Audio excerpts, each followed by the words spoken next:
The vendor swallows thickly, his throat bobbing as he forces himself to tear his gaze away from the sliver of demon ore. His hands shake, though whether from reverence or fear, he does not know. This man, no, this existence, stands before him, patient, unbothered. And Osvaldigo does not need to speak again. The decision has already been made. Take it, the vendor breathes, barely above a whisper. Anos nods once, a motion so simple yet carrying the weight of something final. He turns, the apple still resting lightly in his palm, and takes a single bite. The crisp sound of it echoes too loudly in the vendor's ears, as though reality itself acknowledges the act. He doesn't realize his knees have hit the cobblestone until the sting of it spreads through his legs. Anos walks on. The marketplace hums behind him, a symphony of voices and footsteps melding into a dull murmur. Anos walks, unhurried, the weight of his presence unnoticed by those who pass him. The scent of roasted meat and fresh bread fades, giving way to something fouler, the cloying stench of rot, damp stone, and human filth. He steps onto a side street, the sunlight struggling to reach between the buildings that loom overhead.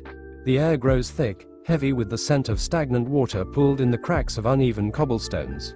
Mold clings to the crumbling brick, the walls slick with moisture, a sickly green hue creeping over them like a disease. Somewhere, the sharp tang of urine lingers, mixing with the sourness of old beer and something coppery, blood, dried and forgotten. A low murmur drifts from the shadows ahead. There, in the mouth of a narrow alleyway, a group of men lounges against the wall, their figures half shrouded in dim light. 5 in total. Their clothes are tattered, layered against the chill that never quite leaves these parts of the city. Their eyes, dull with hunger and bad liquor, flicker toward Anos as he approaches. One of them, a wiry man with a jagged scar carving through his lip, pushes off the wall, cracking his neck as he steps into Anos' path. The others follow, their movements lazy, yet practiced, a wolf pack that has done this before. The marketplace hums behind him, a symphony of voices and footsteps melding into a dull murmur. Anos walks, unhurried, the weight of his presence unnoticed by those who pass him. The scent of roasted meat and fresh bread fades, giving way to something fouler, the cloying stench of rot, damp stone, and human filth. He steps onto a side street, the sunlight struggling to reach between the buildings that loom overhead. The air grows thick, heavy with the scent of stagnant water pooled in the cracks of uneven cobblestones. Mold clings to the crumbling brick, the walls slick with moisture, a sickly green hue creeping over them like a disease. Somewhere, the sharp tang of urine lingers, mixing with the sourness of old beer and something coppery, blood, dried and forgotten. A low murmur drifts from the shadows ahead. There, in the mouth of a narrow alleyway, a group of men lounges against the wall, their figures half shrouded in dim light. 5 in total. Their clothes are tattered, layered against the chill that never quite leaves these parts of the city. Their eyes, dull with hunger and bad liquor, flicker toward Anos as he approaches. One of them, a wiry man with a jagged scar carving through his lip, pushes off the wall, cracking his neck as he steps into Anos' path. The others follow, their movements lazy, yet practiced, a wolf pack that has done this before. Well, Scar Lip drawls, his breath thick with the stench of unwashed teeth and cheap ale. A fine day for a donation, ain't it? The man to his left, broader, with fingers stained dark from years of theft and worse, chuckles. Ain't seen you round before, friend. What brings a pretty thing like you to our little corner of paradise? His grin splits wide, revealing yellowed teeth. Behind them, deeper in the alley, a rat scurries over a pile of discarded crates, its tail dragging through something wet. A single lantern flickers overhead, its weak flame casting jagged shadows against the alley walls.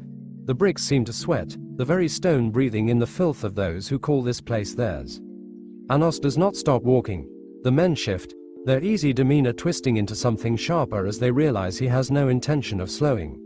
Scar Lip raises a hand, fingers twitching toward the rusted dagger at his waist. Oi, I'm talking to why. Anos exhales.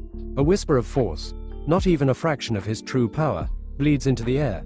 It moves like an unseen tide, pressing against the alley's walls, sinking into the damp stone, curling through the filth-ridden cracks in the cobblestone.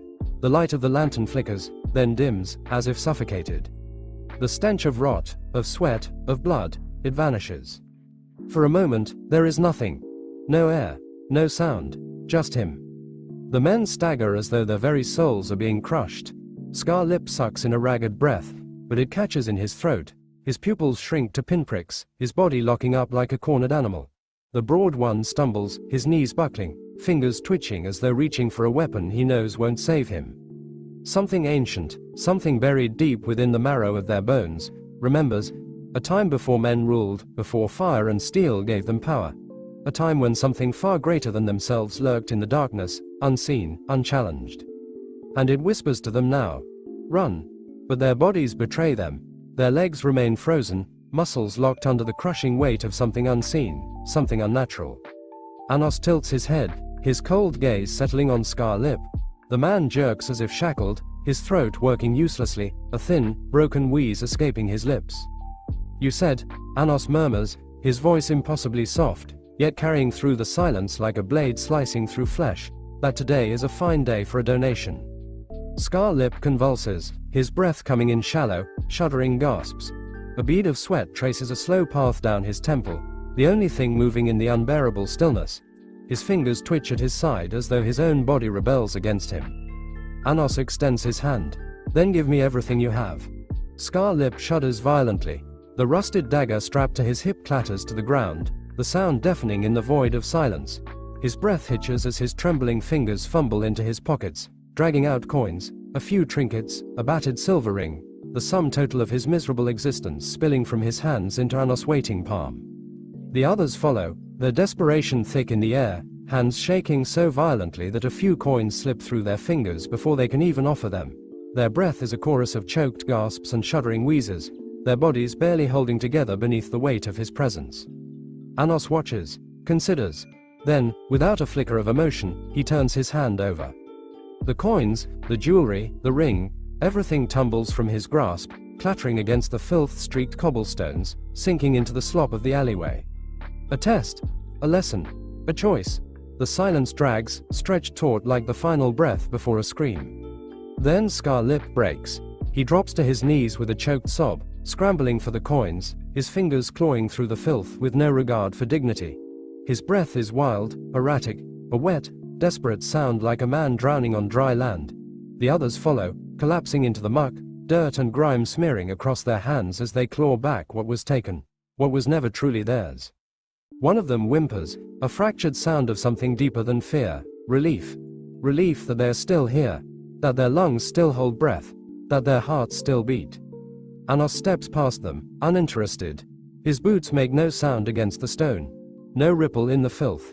He leaves behind only silence, only the cold, gaping void of what they have just survived. The weight in the air vanishes. The men do not notice. They only know that they are still alive. The marketplace of Lagnitsa was alive with motion, a ceaseless tide of voices and movement that swelled and ebbed like the ocean.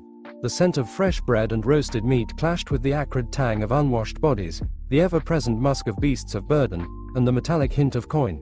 Merchants shouted over one another, their voices hoarse from the day's labor, bartering in a dozen tongues as coin exchanged hands in a never-ending cycle. Yet, despite the noise, despite the press of bodies and the frantic energy that seemed to weave through the air like an unseen current, Anos walked untouched, unhurried. His steps fell with measured ease against the cobblestone, the sharp click of his boots swallowed by the city's rhythm. His eyes, unassuming yet all-seeing, drifted over the crowd, watching as humans and demi-humans moved side by side, interacting without the bitter edge of war or oppression that had defined so many worlds before. He found it curious, this coexistence, so imperfect, yet unbroken. Then, amidst the chaos, something shifted. His gaze snapped to a figure weaving effortlessly through the throng, her movement so precise that she barely seemed to disturb the air around her. A small girl. Her red eyes glowed like embers beneath the shade of her sleeveless black top. A crimson scarf, adorned with a golden patch, rippled gently with her stride. Her black pants, incomplete on the left side, exposed the smooth line of her leg as if it had been torn away with purpose rather than neglect. A red ribbon bound her ankle, fluttering in the wind, and the hilt of a knife glinted from the sheath at her waist. She did not stumble, did not hesitate, she moved like someone who knew exactly where she was going. Anos watched as she approached a narrow alleyway, its entrance half swallowed by the jagged shadows of leaning buildings. The deeper recesses within were choked with dampness, the smell of mold thick in the air, mixing with the stale stink of old filth and forgotten things. The stone walls bore the scars of age, cracked and crumbling, streaked with soot where torches had burned in years long past. She vanished. Not as a common thief slipping into darkness, nor as a frightened child darting into obscurity. There was no hurried movement, no telltale scuff of footfalls against the ground. It was as if the wind itself had simply claimed her, carrying her away into the unseen. Anos exhaled softly, tilting his head ever so slightly. A mystery. His fingers twitched at his side, but he made no move to follow. He did not need to. Guided by the wind, or something beyond it. The air shifted around him, a breath of something foreign stirring against his skin. The scent of the marketplace still lingered, sweat, spice, the iron tinge of coin. But beneath it, something else curled at the edges of his senses, faint, elusive. A presence. A small smile flickered at the corner of his lips. How interesting. The marketplace was alive with movement, the midday sun casting warm light over the cobblestone streets. The air buzzed with the overlapping voices of merchants calling out their wares, bartering customers, and children weaving through the crowd with laughter. Scents of roasted meat and fresh bread mixed with the tang of exotic spices, creating a rich tapestry of sensation. Stalls overflowed with colorful fabrics, glistening fruits, and trinkets from distant lands. Yet, even in the midst of this lively chaos, one figure stood out. She moved through the crowd with quiet urgency, silver hair gliding behind her like a ribbon of moonlight. An elf, unmistakable by her long, pointed ears and ethereal beauty. Her violet blue eyes, deep as twilight, flickered with concern as they scanned her surroundings. She was dressed in a white and lavender ensemble, elegant yet practical, its flowing design made for ease of movement rather than vanity. A delicate white flower was nestled in her hair, swaying lightly as she walked. There was something about her presence, graceful but unassuming, refined but lacking the haughtiness often expected of nobility. Her steps quickened, heels clicking softly against the stone as she weaved past market-goers. She wasn't frantic, but there was an undeniable urgency in the way she moved, her gaze fixed ahead as if following a disappearing shadow. Then she came to a sudden halt. The alleyway yawned before her, a narrow passage swallowed by the shade of the buildings. It was a stark contrast to the sunlit streets behind her, where warmth and life thrived. The alley smelled of damp stone, aged wood, and something faintly metallic. Crates were stacked haphazardly against the walls, some broken, their splintered edges forgotten in the dark. The space was eerily still, as if untouched by the city's liveliness. A hesitation, brief, but there. Then she turned her gaze toward him. Her eyes, shimmering with quiet determination, met his, searching, assessing. Something in her expression softened, as though deciding she could trust him. She took a step forward, her posture poised yet uncertain, fingers lightly curling together in front of her. Her voice, when she spoke, was soft, polite, carrying the careful cadence of someone who was mindful not to sound demanding. Excuse me, you wouldn't have happened to see where the thief who took my insignia went, would you? There was a hopeful lilt to her words, but beneath it lay a hint of hesitation, as if she wasn't used to asking strangers for help. Still, despite her gentle demeanor, there was a quiet strength in her gaze. She wasn't panicked, she wasn't afraid, she was determined.